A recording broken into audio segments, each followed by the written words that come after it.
Hello, all my friends. This is Dave, the Crazed Collector.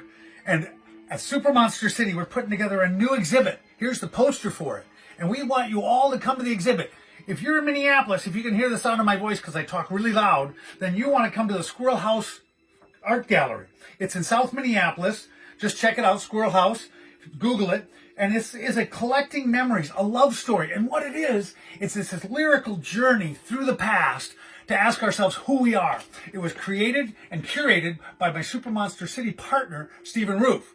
And it's got an amazing soundscape that's put together by Emmy Carter right there. And I'm, of course, going to be there because I'm that little kid there. And part of the springboard into this is we all collect and we all save stuff. And I maybe more than most. And my parents had a legacy of archivists and collecting. And so we're going to look at the stuff from my life. Stephen's put it in a sort of context of memory and the elusiveness of memory. And I want you to come in because one of the things he's done is he said, now I just found a little, sorry, I have to show this guy because I was stepping on him. You see this little anteater rubber? That's a rubber anteater eraser. And I was stepping on him. I'm so sad. He was crying out, calling my name. It has nothing to do with this. So we're going to talk about, Stephen said, well, create some of your best guys, get some of your favorite guys from your youth and put them on a shelf. And so I want to give some untold guys, some guys that never get enough credit. This is Dr. Fate. Now, he's a DC hero. Now, if you look at this guy, this is DC back in the early 60s was the first time I'd ever experienced parallel universes and alternate realities. Now, these were the heroes of the Justice Society of America.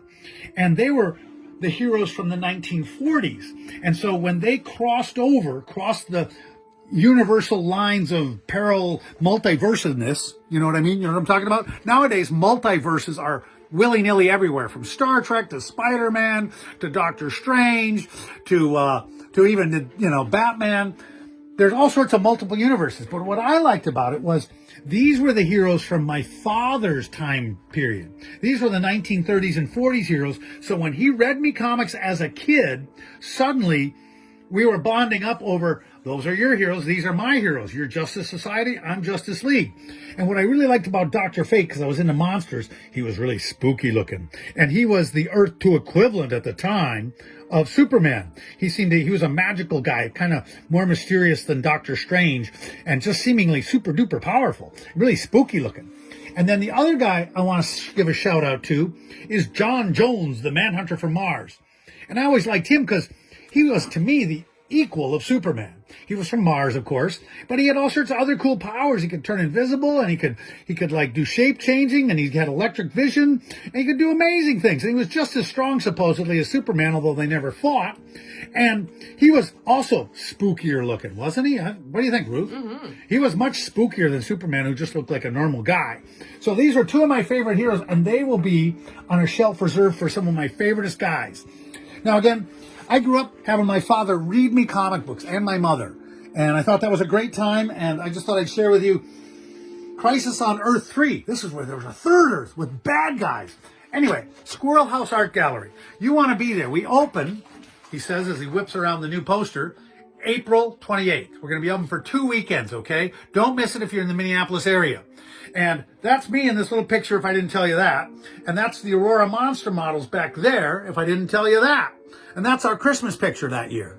So, we're collecting memories. We all collect memories. And it's what we save that help us tag into our memories. They're the prompts and the muses for us to sort of tell the stories of our lives. The stuff on our shelf, the stuff in our drawers, the stuff that is in the china cabinet, that's who we are. And let's examine that. Come on down. It'll be fun. We're on a trip down memory lane, and I'm talking way too much and way too fast. I will see you there. Adios. Bye-bye.